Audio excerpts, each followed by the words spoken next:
Mari kita berdoa. Bapa di dalam surga, terima kasih atas belas kasih Tuhan yang terus melingkupi kami semua. Pada saat ini Tuhan, kami rindu sekali untuk mendengarkan berita yang datangnya daripada Tuhan. Kiranya firman Tuhan yang boleh disampaikan, boleh memberikan kekuatan buat kami, dan kiranya Tuhan juga boleh menyertai dari anak-Mu yang akan menyampaikan firman Tuhan ini, agar apapun yang disampaikannya boleh menjadi berkat buat kami semua. Di dalam nama Tuhan Yesus Kristus, kami berdoa dan kami ucap syukur. Amin. Mari kita membaca satu bagian firman Tuhan yang ada di dalam 2 Timotius pasal 3 ayat 15 sampai 17. Saya akan bacakannya untuk kita semuanya. 2 Timotius pasal 3 ayat 15 sampai 17. Ingatlah juga bahwa dari kecil engkau sudah mengenal kitab suci yang dapat memberi hikmat kepadamu dan menuntun engkau kepada keselamatan oleh iman kepada Kristus Yesus. Segala tulisan yang diilhamkan Allah memang bermanfaat untuk mengajar, untuk menyatakan kesalahan, untuk memperbaiki kelakuan, dan untuk mendidik orang dalam kebenaran. Dengan demikian, tiap-tiap manusia kepunyaan Allah diperlengkapi untuk setiap perbuatan baik. Shalom, selamat pagi, selamat hari Minggu Bapak Ibu Saudara kasih yang dikasihi Tuhan. Selamat hari reformasi juga yang jatuh pada tanggal 31 Oktober.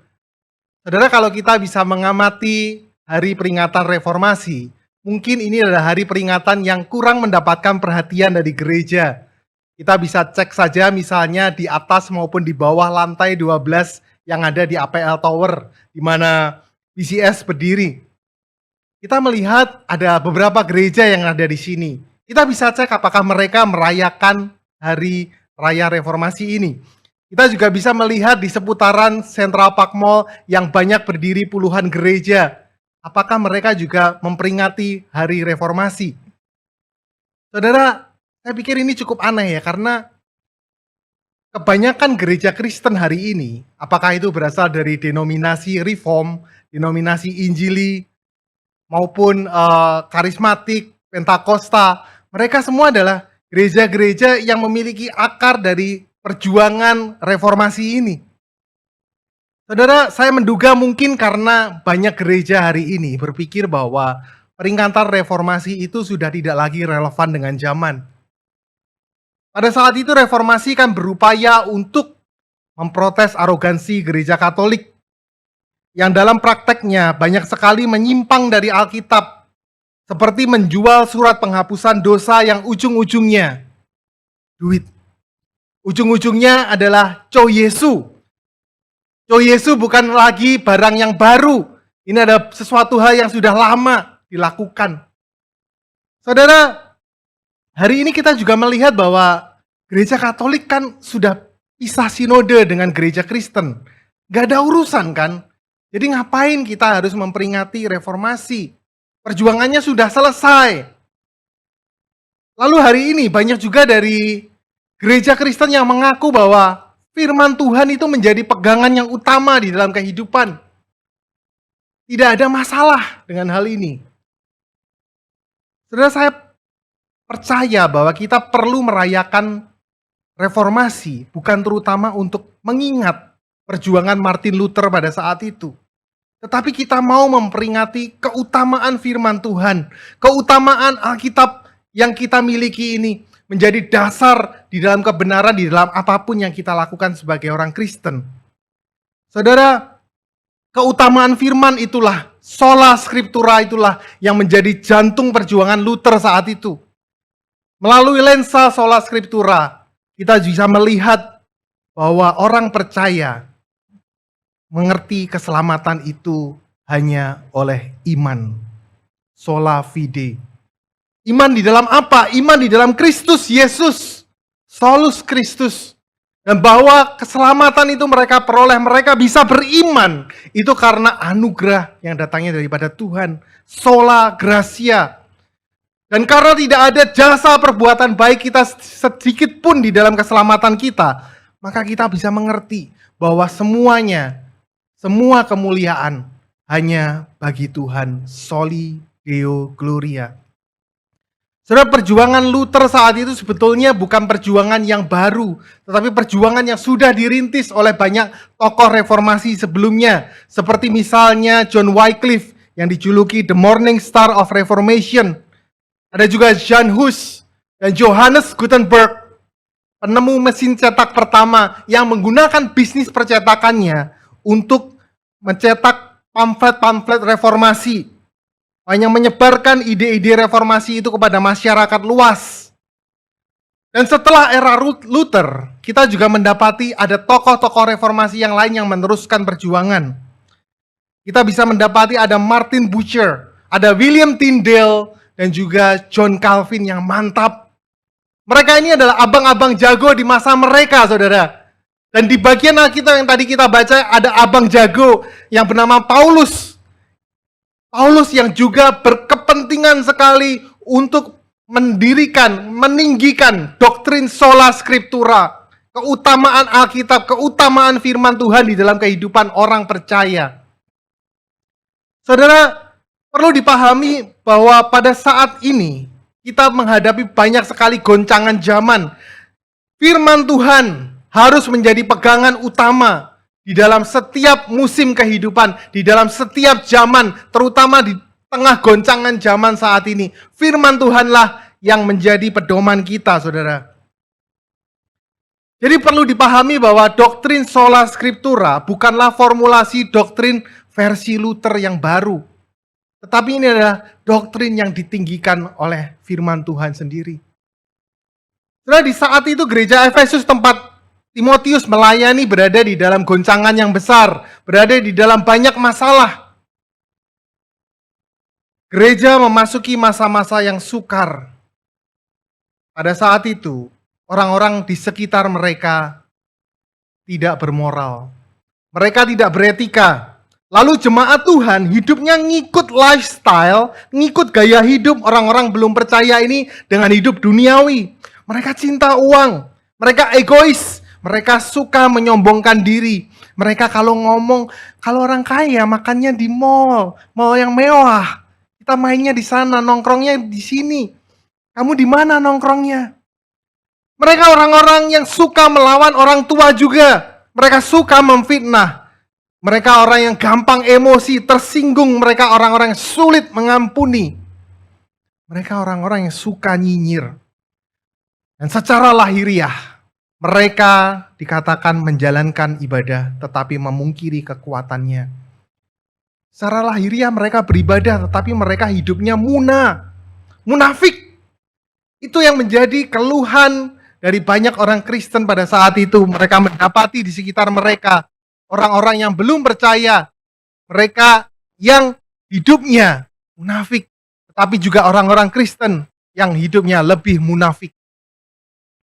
Saudara, pada saat itu kalau gereja bisa direview, orang-orang Kristen bisa direview, banyak sekali yang dapat bintang cuma 1.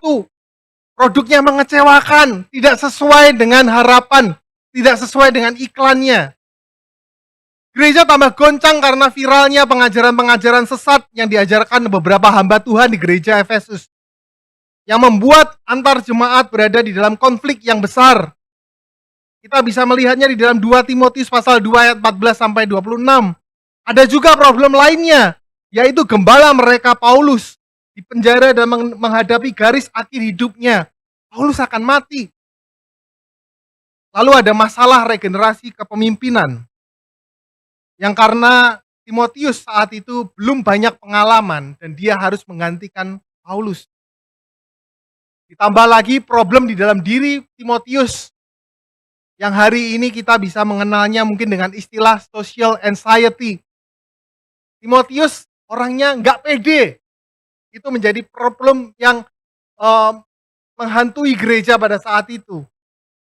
Karena di tengah goncangan ini, Paulus meminta kepada Timotius untuk back to basic, back to Bible, kembali lagi kepada firman Tuhan. Saudara, pesan wasiat Paulus ketika dia mau mati, dia menekankan supaya Timotius fokus mengembangkan bukan kemampuan dirinya, bukan pelayanan yang kontemporer yang relevan dengan zaman. Tetapi Paulus meminta supaya Timotius, muridnya, kembali kepada Alkitab, kembali setia kepada firman Tuhan, sehingga apapun yang dilakukan di dalam pelayanan, semuanya bersumber dari sini. Segala pelayanan, apakah itu kontemporer maupun tradisional, semuanya memiliki dasar dari firman Tuhan, yang semuanya itu adalah relevan.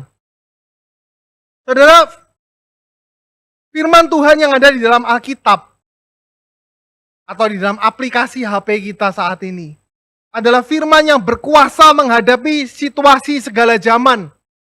Firman yang terlebih berkuasa menghadapi goncangan zaman. Kenapa kita mesti percaya bahwa firman yang ada di dalam Alkitab yang kita percaya ini adalah firman yang berkuasa? Karena firman yang ada di sini adalah firman Tuhan dan firman keselamatan. Saudara, di ayat 16 tertulis segala tulisan yang diilhamkan oleh Allah. Terjemahan ESV dan NIV menerjemahkan dengan lebih tepat dengan mengatakan all scripture is breathed by God, yang berasal dari kata pasagraphe theopneustos. Kata theopneustos yaitu dihembusi oleh nafas Allah, menunjukkan firman ini benar-benar berasal dari Allah, bukan hasil imajinasi penulis Alkitab. Kata diilhamkan dalam Alkitab kita memang agak membingungkan, saudara, karena berkesan seperti penulis mendapatkan inspirasi dari Tuhan dan kemudian mengembangkan sendiri cerita Alkitab sesuai dengan kehendaknya. Saudara, Alkitab adalah hasil hembusan nafas Allah yang bekerja di dalam pribadi manusia, pribadi penulis Alkitab yang kemudian menuliskan firman ini. Namun Allah tidak menggunakan manusia sama seperti hari ini menggunakan Google Cloud Speech atau Siri yang mendiktekan kata-kata itu dan kemudian dituliskan begitu saja. Allah memilih dan memakai latar belakang penulis untuk berpartisipasi dengan firman-Nya.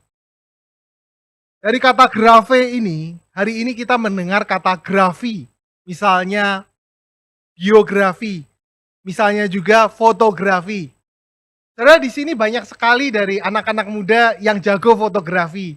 Kalau misalnya hari ini ada lomba fotografi, kita memotret wajah Jakarta. Teman-teman di sini yang jago foto, tentu hasil fotonya akan berbeda-beda. Misalnya di sini ada Cis yang suka arsitektur. Mungkin dia akan memotret banyak bangunan yang ada di kota Jakarta. Di sini juga mungkin ada teman lain yang lebih melo. Dia akan memotret bunga-bunga dan pohon yang ada di Jakarta yang mulai jarang. Kalau saya mungkin akan memotret ngecek yang jualan bakmi, saudara. Karena saya suka human portrait dan saya suka sekali kuliner. Tetapi dari keseluruhan foto ini akan menunjukkan wajah Jakarta. Ini loh Jakarta seperti ini. Kira-kira begitulah Tuhan memberikan inspirasinya kepada para penulis Alkitab. Saudara, Tuhan memberikan informasinya, memberikan pewahyuannya, bukan dengan cara yang mekanis tetapi organis. Jadi di satu sisi Alkitab adalah tulisan Allah sepenuhnya, tetapi di sisi yang lain, tulisan Alkitab ini juga adalah tulisan manusia yang sepenuhnya. Bagaimana ini memahaminya? Kita bisa melihat di dalam 1 Petrus ayat 21 dijelaskan demikian. Sebab tidak pernah nubuat, yaitu di dalam Alkitab, dihasilkan oleh kehendak manusia, tetapi oleh dorongan Roh Kudus, orang-orang yang berbicara atas nama Allah. Kata dorongan Roh Kudus di sini merupakan istilah di dalam dunia maritim, saudara. Di mana seorang pelayar itu menaikkan layarnya dan kemudian dia mengikut hembusan angin kemana angin itu bertiup. Dan dia menggunakan angin itu untuk mengarahkan kemana dia akan pergi.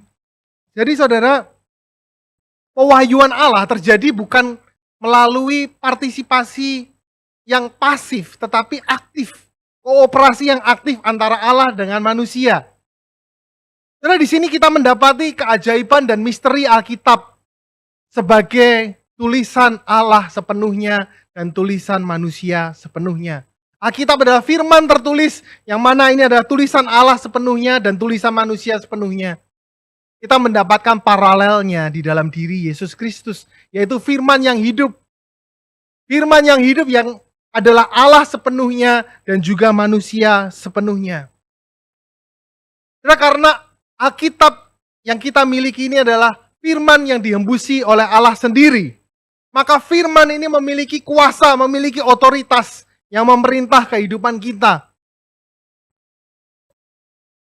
Otoritas dan wibawa yang tertinggi di dalam kehidupan manusia ada di dalam Alkitab yang kita miliki.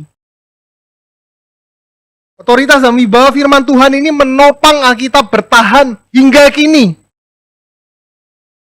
Saudara, sekalipun Alkitab diserang dan dihujat sepanjang zaman, kebenaran yang ada di dalamnya tetap berdiri.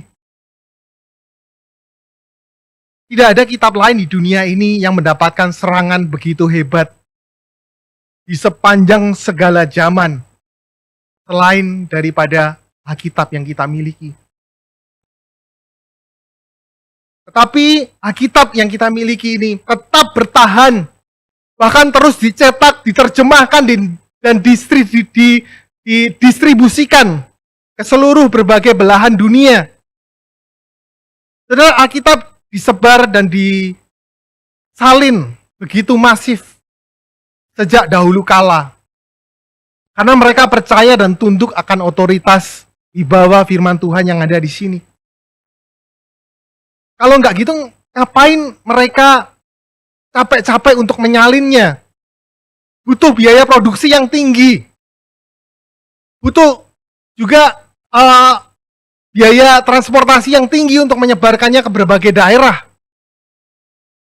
Karena mereka begitu yakin dan percaya bahwa firman Tuhan ini adalah firman yang berasal dari Tuhan sendiri. Karena bukti arkeologis menunjukkan kalau manuskrip kuno dari Perjanjian Baru, baik yang utuh maupun sebagian saja, jumlah salinannya itu paling banyak, melebihi jumlah salinan kuno dari kitab-kitab yang ada pada saat itu. Dan menurut Guinness World Record, Alkitab menjadi buku nomor 1 yang paling banyak dicetak dan didistribusikan ke berbagai negara, sejumlah kurang lebih 5 miliar kopi dengan ribuan bahasa.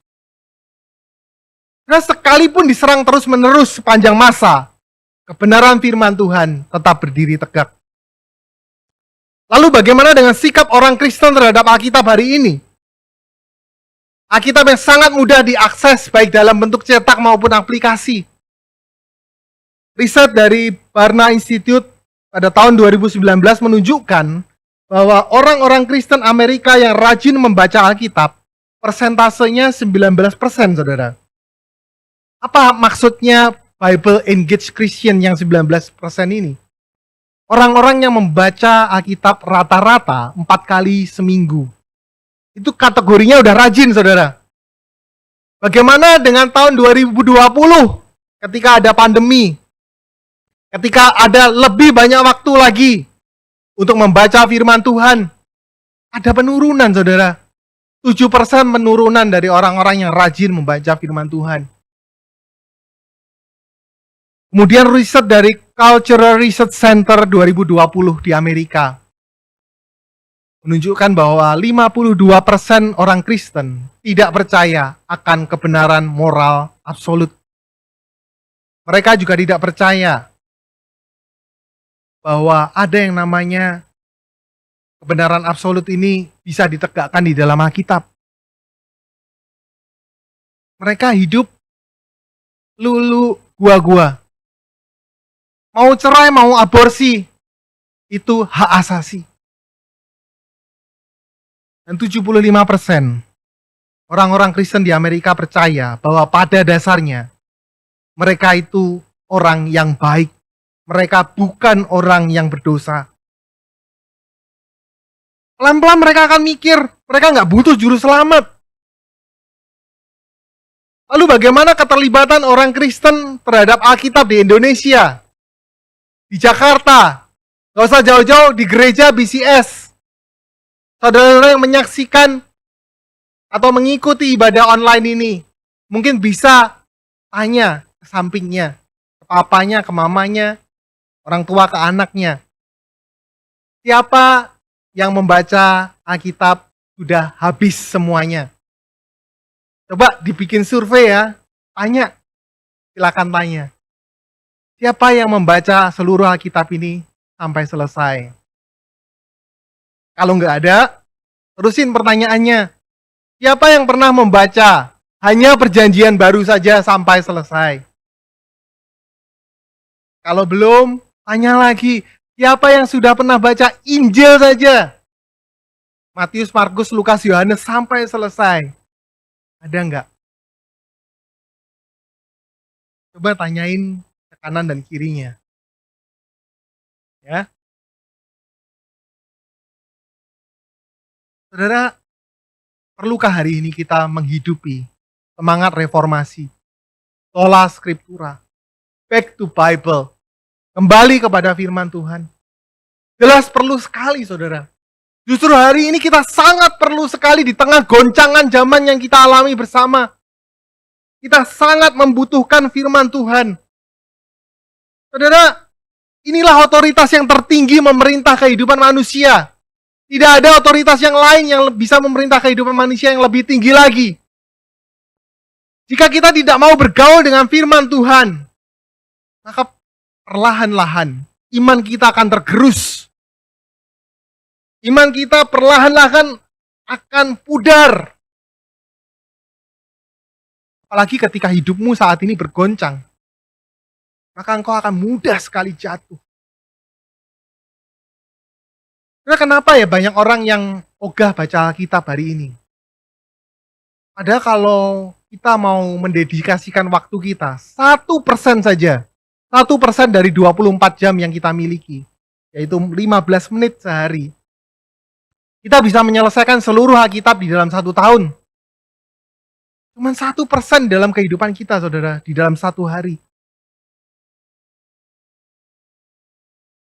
Itu katanya orang-orang Kristen, kalau ditanya, kamu udah baca Alkitab belum? Gak ada waktu. Gak ada waktu. Terlalu sibuk. Bagaimana kalau hidupmu kepepet saat ini? Dan kau bertanya, berdoa kepada Tuhan, Tuhan berikan petunjukmu. Tuhan akan menjawab, nah itu loh, ini loh, baca. Gak ada waktu Tuhan.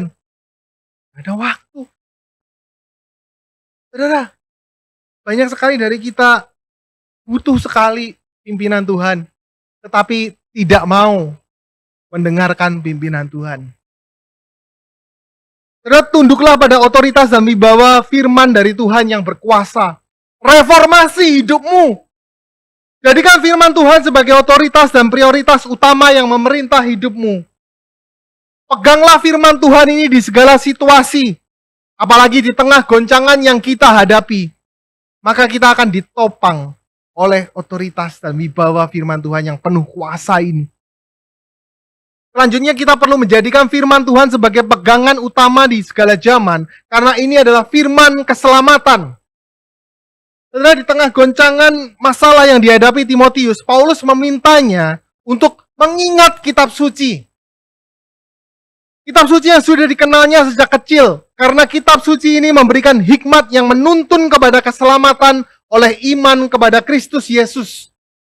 Di sini kita melihat bahwa firman Tuhan yang berotoritas itu memiliki tujuan utama. Tujuan utamanya adalah memberikan kita keselamatan. Karena ketika kita membaca seluruh bagian kitab suci, maka kita akan dituntun untuk masuk ke dalam keselamatan yang ada di dalam diri Tuhan Yesus. Alkitab bukanlah terutama kitab yang akan mengajarkan kepada kita kebaikan. Semua kitab di dunia juga ngajarin kebaikan. Apa bedanya? Alkitab juga bukan kitab yang memberikan kepada kita strategi untuk mencapai kesuksesan. Karena kita juga bisa mendapatkannya di seminar-seminar, seminar bisnis, seminar motivasi. Saudara, kita datang kepada firman Tuhan karena kita membutuhkan keselamatan.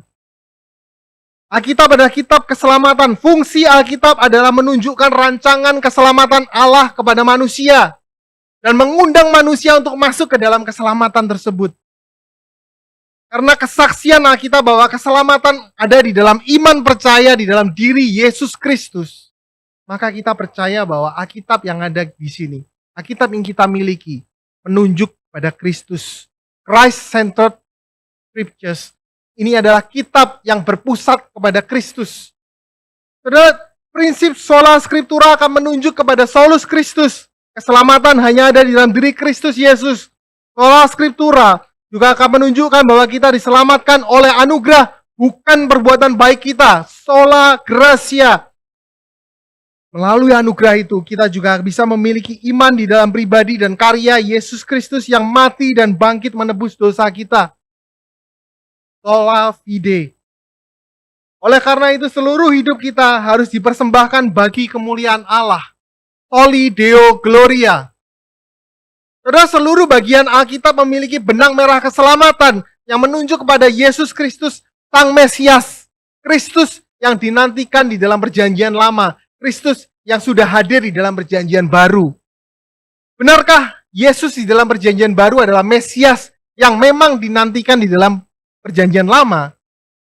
Saudara, di dalam perjanjian lama ada sekitar 332 nubuatan yang merujuk kepada Kristus. Mulai dari tempat kelahirannya, cara kelahirannya, mujizat-mujizat yang dilakukannya, perkataan-perkataan, ajaran-ajarannya, sampai cara kematiannya. Saudara, sehubungan dengan ini, ahli matematika Profesor Peter Stoner mengkalkulasi bahwa probabilitas seseorang memenuhi kualifikasi 8 nubuatan dari 332 nubuatan yang ada adalah 1:100 kuadriliun. Dengan kata lain, kehadiran Mesias benar-benar harus merupakan campur tangan ilahi yang bisa memecahkan angka probabilitas yang mustahil itu. Hanya untuk memecahkan 8 dari 332 nubuatan membutuhkan probabilitas yang begitu sulit. Saudara, di sini Tuhan Yesus memenuhi semuanya. Kualifikasinya cek 332, semuanya diselesaikan oleh Tuhan Yesus. Dialah Mesias, Allah anak yang dijanjikan dan dinantikan di dalam perjanjian lama. Seluruh bagian perjanjian lama dan perjanjian baru ditulis kurang lebih sekitar 1600 tahun oleh kira-kira 40 penulis. Mereka yang memiliki latar belakang bermacam-macam, pergumulan situasi yang berbeda-beda. Mereka juga memiliki profesi yang berbeda-beda. Ada yang menjadi seorang raja, ada yang menjadi seorang gembala, ada yang menjadi seorang pengusaha peternakan, ada yang menjadi tukang pajak, ada yang menjadi nelayan. Tapi dari semua cerita itu, semuanya merujuk kepada Kristus, Sang Juru Selamat. Seluruh penulis Alkitab seperti paduan suara yang menyanyikan dengan harmoni. Walaupun suara mereka memiliki nada yang berbeda-beda, ada alto, sopran, tenor, bass, semuanya menyanyikan lagu yang sama. That Jesus is the center. Jesus is the center of it all. Tuhan Yesus ada. Tuhan Yesus menjadi pusat dari segala semuanya. Dari Kejadian sampai Wahyu semuanya menceritakan tentang Yesus. Karena kitab suci akan menuntun kita kepada keselamatan. Tetapi tidak berhenti di sana. Coba melalui keselamatan yang dianugerahkan oleh Allah, kita dipersiapkan untuk melakukan pekerjaan baik. Kita diselamatkan bukan karena pekerjaan baik, tetapi untuk melakukan pekerjaan baik, saudara. Kita diselamatkan untuk mengerjakan misi keselamatan. Untuk memulihkan orang-orang yang jatuh di dalam dosa. Untuk memulihkan dunia yang rusak oleh dosa ini. Bagaimana firman Tuhan mempersiapkan kita? Dengan mengajar, dengan menyatakan kesalahan, dengan memperbaiki kelakuan, dan dengan mendidik orang di dalam kebenaran. John Stott menjelaskan bahwa mengajar dan menyatakan kesalahan ini berhubungan dengan pemahaman iman yang benar. kemudian memperbaiki kelakuan dan mendidik orang di dalam kebenaran ini berhubungan dengan tindakan iman yang benar.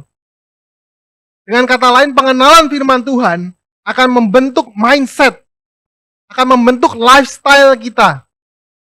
Sehingga kehidupan kita akan menjadi kesaksian yang efektif. Saudara, iblis melalui orang-orang tidak percaya terus berusaha menghancurkan kredibilitas dari firman Tuhan, dari Alkitab yang kita miliki. Dari dulu sampai sekarang, Alkitab diserang terus-menerus, supaya iman kita goncang.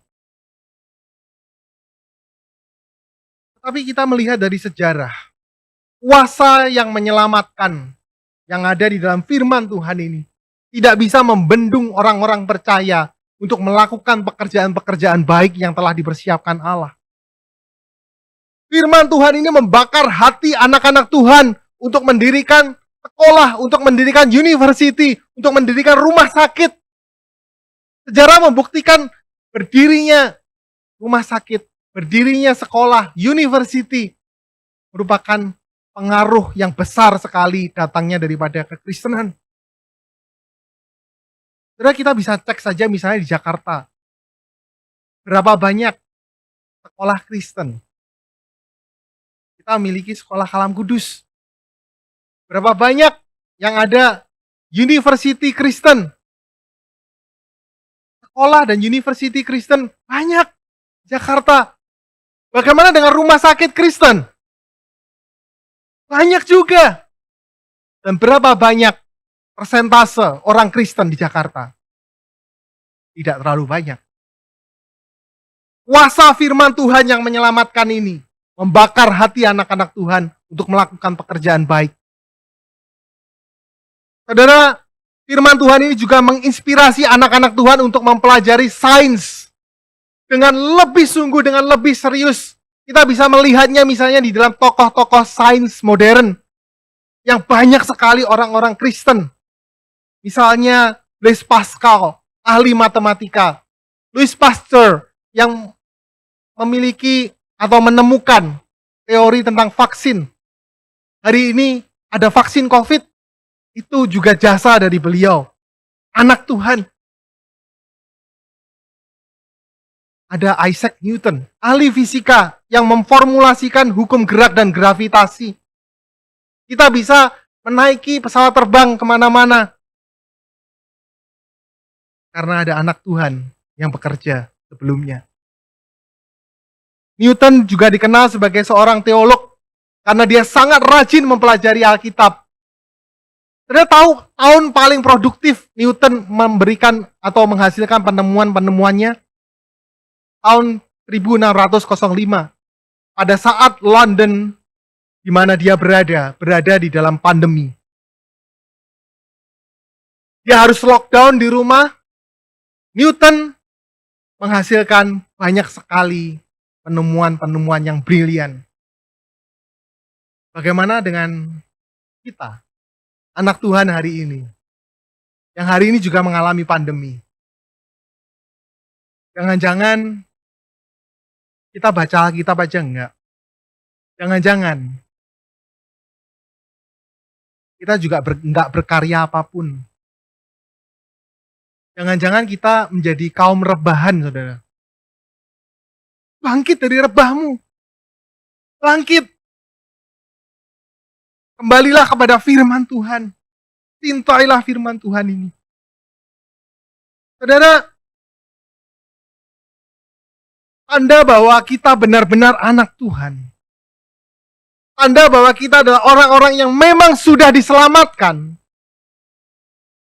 Adalah kita memiliki kehidupan yang connect dan synchronize dengan firman Tuhan. Ketika mindset kita connect dengan firman Tuhan, maka lifestyle kita, gaya hidup kita juga akan semakin synchronize dengan firman Tuhan. Mindset dan lifestyle ini akan membuat hidupmu diberkati dan menjadi berkat. Inilah hidup soli deo gloria, segala kemuliaan bagi Allah. Seperti Paulus mentor Timotius. Dan tentu saja, Oma dan Mama Timotius, Lois dan Eunike, yang memberikan hidupnya kepada Timotius, mendidik dia di dalam kebenaran firman, sehingga menjadi role model di dalam hidup Timotius. Hidup yang benar-benar memiliki karakter yang memunculkan firman Tuhan itu. Dan itu dilihat oleh Timotius di dalam hidupnya. Teladan dan warisan iman dari Oma dan Mama Timotius menjadi berkat besar. Bukan hanya buat Timotius, tetapi juga buat gereja. Dan buat kita semua hari ini yang menyaksikan firman Tuhan.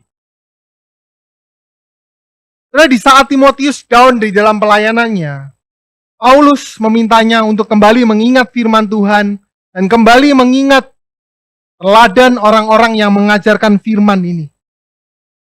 Paulus tentu saja, kemudian ada Lois, ada Eunike, Oma dan Mama Timotius. Saudara, pertumbuhan iman membutuhkan adanya komunitas iman. Dan lebih baik lagi jika komunitas iman itu ada di dalam keluarga. Karena keluarga adalah inner circle yang paling dalam. Support system yang seharusnya yang paling kuat karena memiliki waktu interaksi yang paling banyak. Menurut penelitian, generasi Z, yaitu remaja dan pemuda hari ini, memiliki kemiripan dengan opa dan oma mereka yang hari ini adalah generasi baby boomers. Kenapa? Karena mereka sama-sama menginginkan keamanan finansial. Hari ini kita melihat banyak sekali anak-anak muda yang berani nggak kuliah. Mereka mau menjalankan bisnis entrepreneur sendiri. Mereka mau cepat berdiri di atas kaki mereka, segera mandiri. Mereka juga adalah orang-orang yang bergumul dengan hal finansial. Mirip sekali dengan generasi baby boomers, generasi opa-oma mereka. Lalu mereka juga sama-sama menghadapi tantangan dari luar. Orang-orang yang berupaya untuk menggoyang iman kekristenan mereka. Mirip sekali dengan di zaman baby boomers itu. Saudara, intinya adalah generasi baby boomers, yaitu opa-oma masa kini. Mereka bisa menjadi kunci pertumbuhan gereja. Penelitian ini juga mendorong gereja untuk melibatkan opa-oma di dalam pemuritan dan penginjilan. Mereka bisa menjangkau anak-anak muda generasi Z masa kini. Terus saya sungguh bersyukur di dalam kehidupan saya memiliki teladan dan warisan iman yang saya bisa saksikan melalui orang tua saya. Sejak kecil, saya melihat mama saya menyandarkan hidupnya di dalam Tuhan.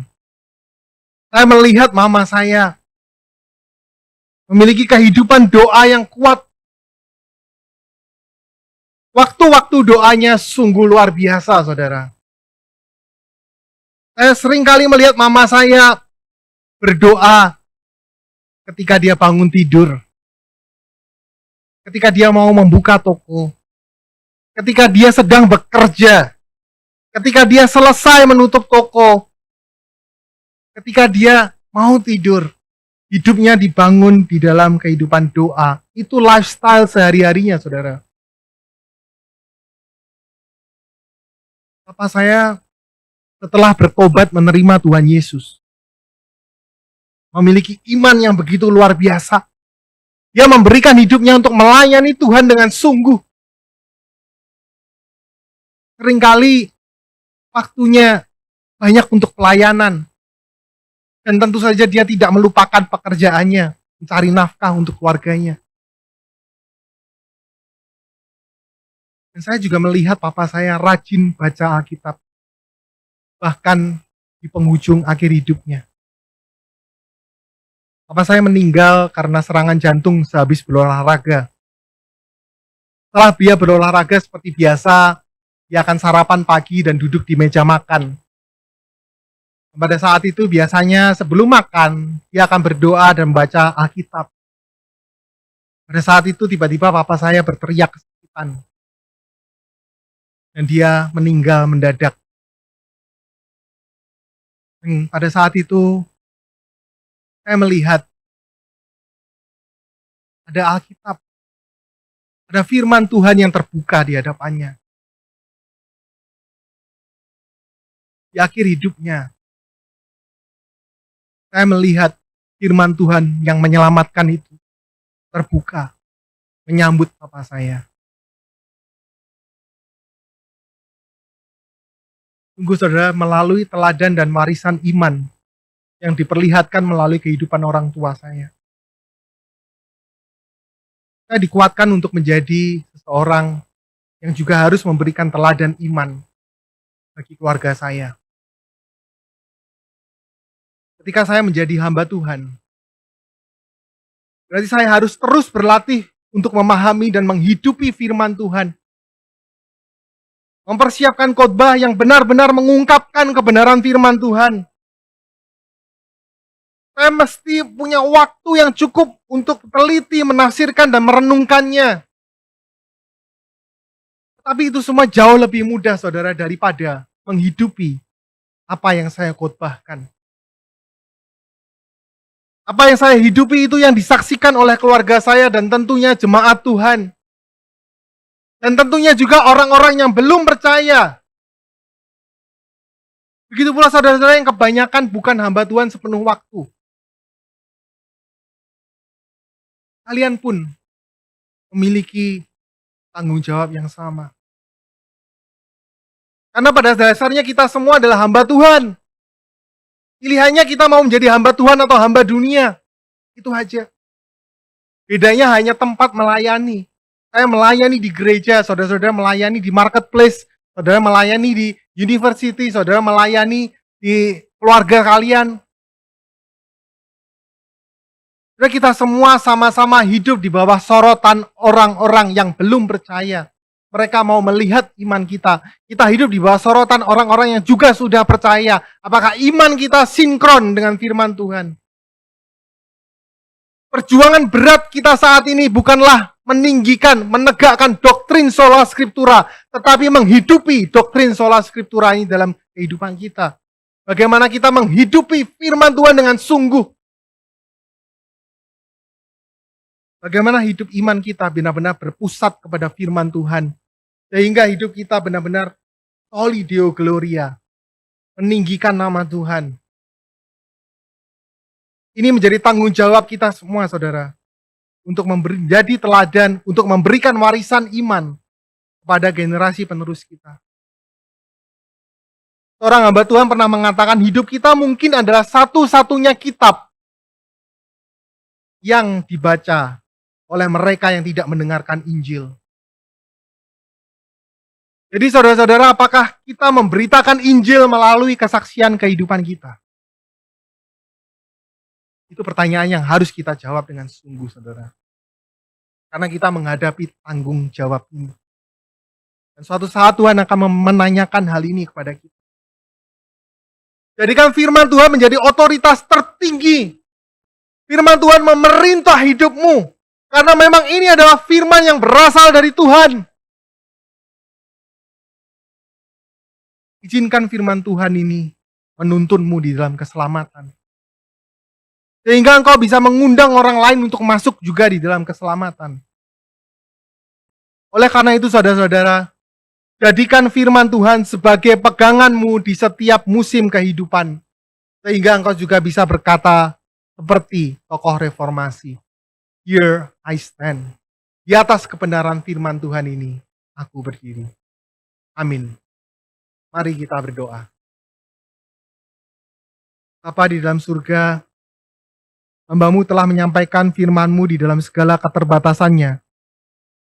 Tetapi biarlah kiranya firman-Mu yang berkuasa, firman-Mu yang tidak terbatas kuasanya ini, boleh mencelikkan mata hati dari anak-anak yang mendengarkan firman Tuhan. Anak-anak-Mu semua yang membutuhkan firman Tuhan hari ini di tengah goncangan zaman yang mereka alami. Hamba-Mu berdoa ya Tuhan supaya sekiranya firman Tuhan ini boleh menjadi pegangan yang terutama di dalam kehidupan mereka. Sehingga hidup mereka tidak diombang-ambingkan oleh arus zaman. Tapi hidup mereka boleh tertanam di dalam Tuhan. Itulah yang menjadi kerinduan kami semua Tuhan. Di dalam nama Tuhan Yesus Kristus kami berdoa. Amin.